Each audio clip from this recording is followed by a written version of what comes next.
Introduction. The greatest show on earth.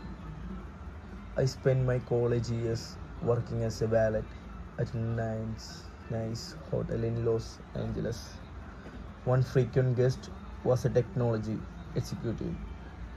He was a genius, having designed and patented a key component in Wi-Fi routers in his 20s.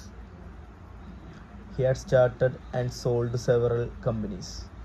He was wildly successful. He also relation with money I described mix of insecurity and childish stupidity.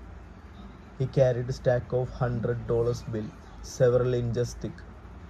He showed it to everyone who wanted to see it and many who didn't.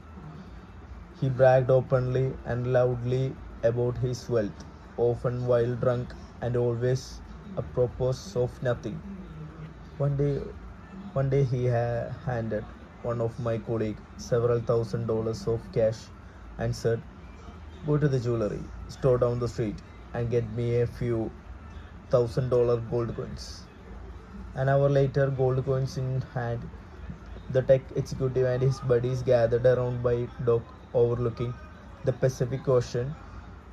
They then proceeded to throw the coin into the sea, skipping them like a rocks, cackling as they argued whose went furthest, just for fun. Days later, he shattered a lamp in hotel restaurant. A manager told him it was a $500 lamp and he had have to replace it.